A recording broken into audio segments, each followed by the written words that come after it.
95 degrees outside, 68 inside. No condenser unit, no compressor, no refrigerant, no electricity meter running at the rate it normally runs on a July afternoon. Just a copper coil buried 4 to 6 feet under the garden and a 20-watt pump circulating water through it. This is the build guide. What you're about to see is $55 of copper tubing and a small pump delivering a 15 to 25 degree temperature drop with no compressor, no refrigerant cycle, and no bill beyond the cost of running a light bulb. The ground under your yard is doing the work. The heating and cooling industry has spent decades making sure this never appeared in your contractor's manual. Here's exactly how it works and how to put one in the ground this weekend. The system is called a ground-coupled heat exchanger. 2 words.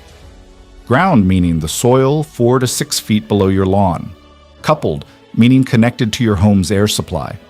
A loop of copper tubing buried in that soil, filled with water, circulated by a small pump. The cool ground absorbs heat from the circulating water. The cooled water returns to a heat exchanger inside your home. The air passing over that exchanger drops in temperature. Your home cools. No refrigerant, no compressor. No outdoor unit fighting the afternoon heat. The only electricity consumed is the pump, typically drawing 20 to 50 watts, roughly the same as a single incandescent light bulb running continuously. The conventional air conditioning system it replaces or supplements draws 2,000 to 5,000 watts in peak summer operation. That gap in electricity consumption is what the industry does not want to appear on a side-by-side comparison. Build cost for a basic residential system, $55 to $75 in materials at any hardware store. Build time, 1 weekend with a rented trencher. Operating cost, approximately $3 to $8 per month in pump electricity. Every month after that, the gap between what this system costs and what your air conditioner costs widens. So why copper? Why not the PVC pipe used in the earth tube system we covered on this channel? The answer is thermal conductivity. Copper conducts heat at approximately 400 watts per meter per degree Celsius. PVC conducts heat at approximately 0.2 watts per meter per degree Celsius. Copper is roughly 2,000 times more thermally conductive than PVC as a material. In practical terms, that means the copper pipe wall offers virtually zero thermal resistance. Every joule of heat the circulating water carries arrives at the soil interface without being slowed by the pipe. The PVC pipe wall, by contrast, acts as a meaningful insulating barrier that reduces how much heat can transfer to the surrounding soil. The second advantage is the liquid itself. Air, which is what the PVC earth tube moves, has a volumetric heat capacity of approximately 1.2 kilojoules per cubic meter per degree Celsius. Water has a volumetric heat capacity of approximately 4,180 kilojoules per cubic meter per degree Celsius. Water carries roughly 3,500 times more heat energy per unit volume than air.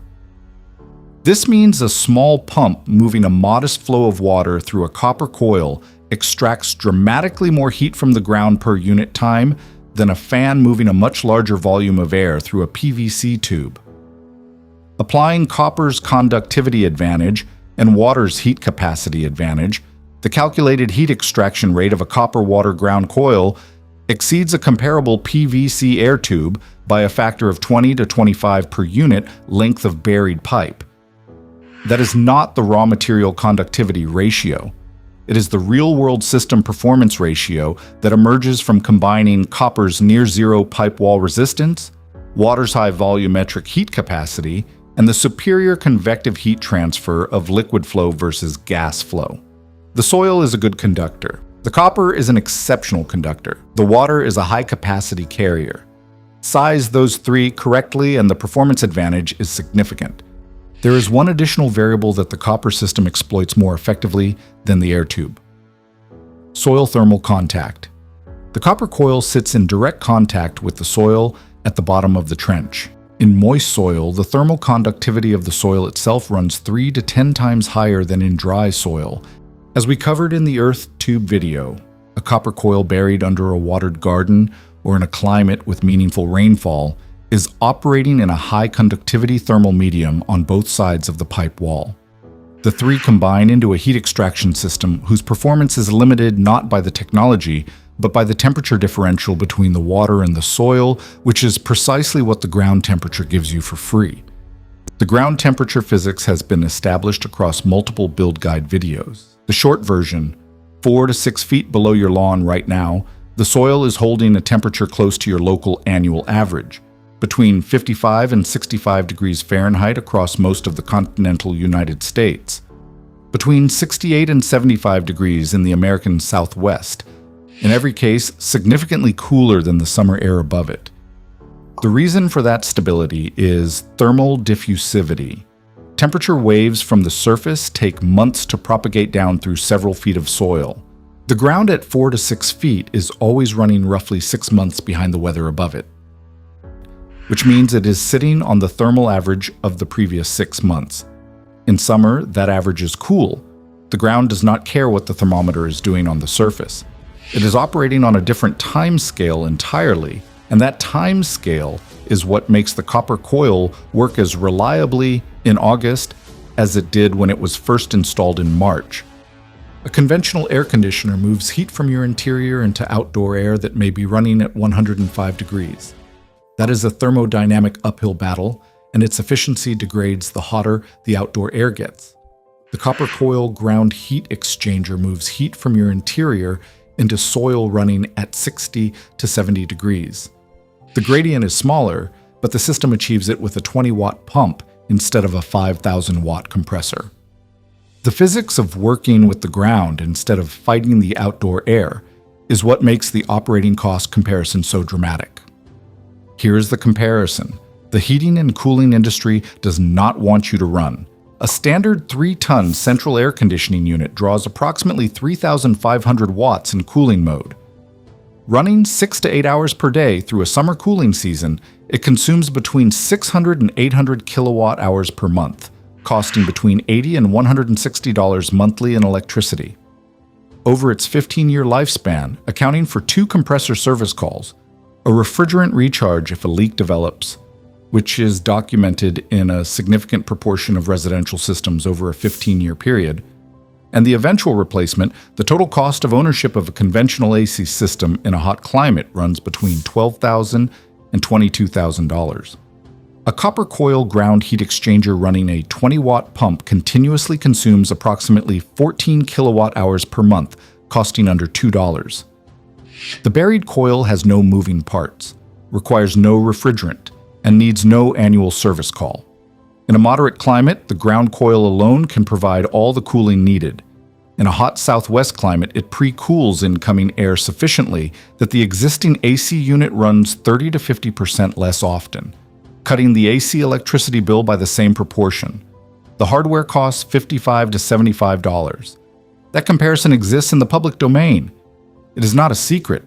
It appears in permaculture engineering literature, in off-grid homesteading publications, and in the engineering literature of passive cooling systems. It does not appear in any contractor quote. It does not appear in any manufacturer's sales material. It does not appear in the building code as a recognized alternative cooling method. The reason for all 3 absences is the same. To put the efficiency gap in terms engineers use, the coefficient of performance of a conventional air conditioner in peak summer conditions runs between 2 and 3. For every unit of electricity consumed, 2 to 3 units of heat are moved. The coefficient of performance of a copper coil. Ground heat exchanger, measured as heat extracted from the indoor space divided by electricity consumed by the pump, runs between 10 and 30 depending on coil length, flow rate, and ground temperature differential. That performance assumes the coil length is sufficient to allow circulating water to approach the soil temperature before returning indoors. 50 feet of half-inch copper at 1 to 2 liters per minute is the design target. An undersized coil or a pump running at excessive flow rate returns water that has not had time to reach soil temperature, which collapses effective performance. Size the coil first. Size the pump second. The ground coil does not have a coefficient of performance that degrades as the outdoor temperature rises.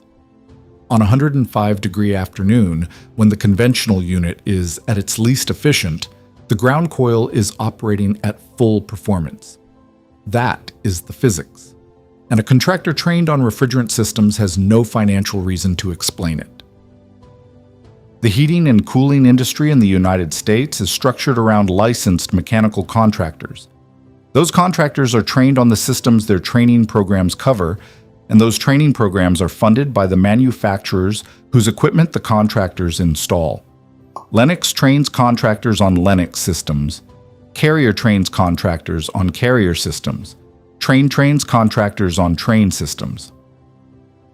The curriculum of every major mechanical contractor certification program in the country is, in effect, a product catalog for refrigerant-based equipment. A copper coil ground heat exchanger uses no refrigerant. It requires no certification to install. It generates no recurring service revenue and no replacement parts revenue. No manufacturer in the heating and cooling industry makes money when a homeowner buries $55 of copper tubing in their garden. And because no manufacturer makes money from it, no manufacturer funds training on it, which means no contractor learns it.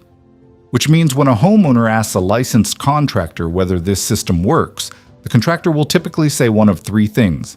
It does not work, it is not code compliant, or it requires a full geothermal installation. All three responses are incorrect. The system works. It is not prohibited by any residential building code, and it does not require a licensed geothermal installer. But the contractor who gives those incorrect answers is not lying out of malice. He is repeating what his training program taught him, and his training program taught him what his industry's manufacturers paid to include. The system has been made invisible not by a regulation, not by a code amendment, not by a health campaign, by a training gap that is profitable to maintain. The physics is straightforward, and it still works. What it does to a 30-year energy bill is the part the industry really does not want you to calculate. The installation does not require a contractor, an engineer, or a professional quote. Here is what it actually involves. The materials list is short. 50 feet of half-inch or 3/4-inch soft copper tubing, sold in coils at any plumbing supplier or hardware store, costs between $30 and $50, depending on diameter and local pricing. A small inline or submersible circulating pump, drawing 20 to 50 watts, costs between $15 and $30. Compression fittings to connect the tubing ends to the supply and return lines cost approximately $5 to $10. Total materials, $55 to $90, depending on specifications. The trench needs to be 4 to 6 feet deep and long enough to accommodate the coil. For a 50-foot coil, a trench 15 to 20 feet long works if the tubing is coiled back and forth in the excavation rather than laid in a single straight run. A walk-behind trencher rented for half a day at approximately $120 cuts the trench in under 2 hours. If the soil is workable and the run is short, hand digging is feasible over a full day. Lay the copper coil in the bottom of the trench. Both ends of the coil need riser pipes that come up to ground level and then inside the building to the indoor heat exchanger. The indoor connection options depend on your existing system. If your home has forced air, the copper coil connects to the cold air return side of the air handler, where it pre-cools incoming air before it reaches the air conditioner's evaporator coil. The AC then runs for shorter cycles because the air it receives is already cooler. If your home uses window units or mini splits, the copper coil feeds a dedicated fan coil unit, essentially a small radiator with a fan, mounted on a wall and connected to the circulating loop. In mild climates, the fan coil alone handles the cooling load. In climates where winter temperatures drop below 20 degrees Fahrenheit, use 25 to 30% propylene glycol antifreeze, the food-safe variety sold for recreational vehicle water systems, in the above-ground sections of the loop. 20% propylene glycol protects to approximately 19 degrees Fahrenheit and is sufficient for mild winter climates.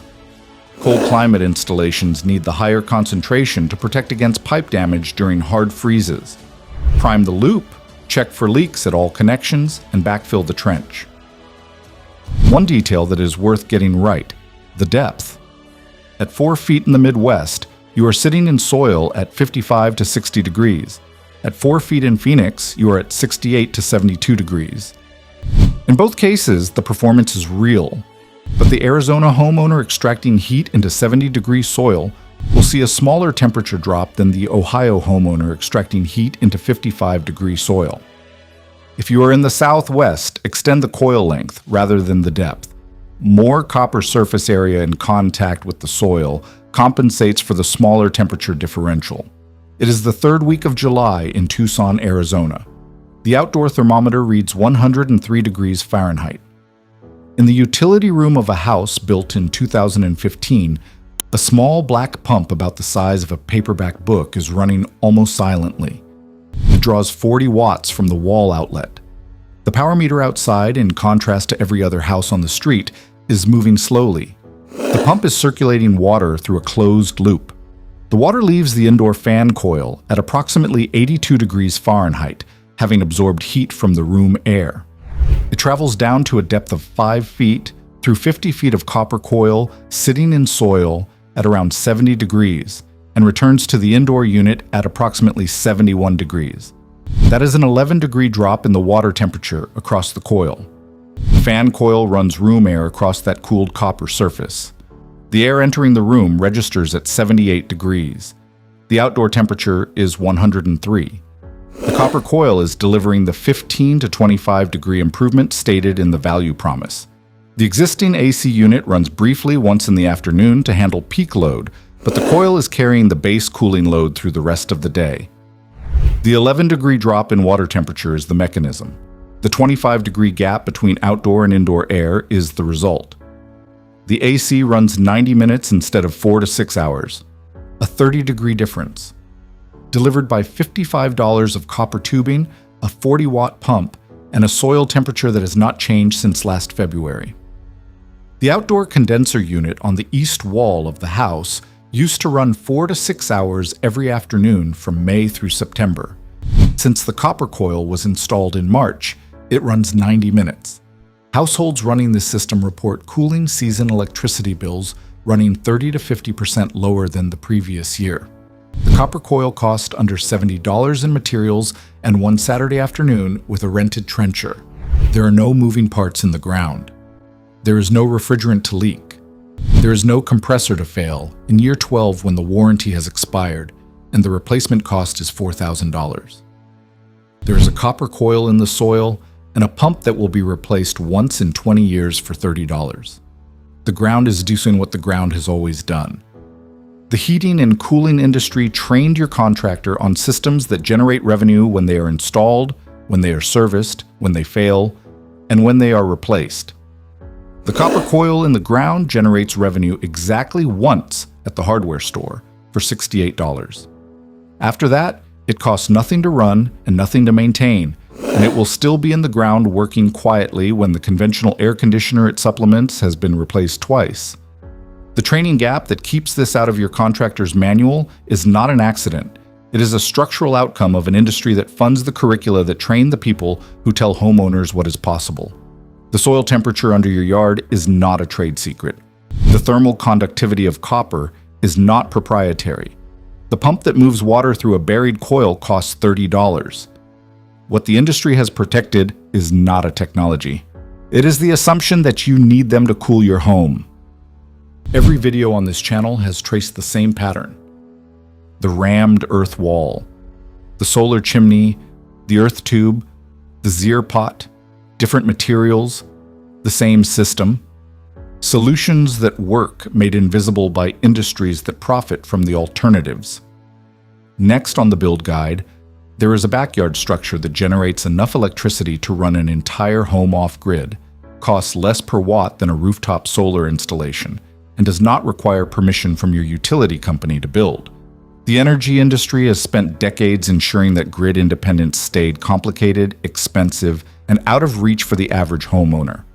We are going to show you exactly how a carport changes that. Subscribe and hit the bell. You will not want to miss that one.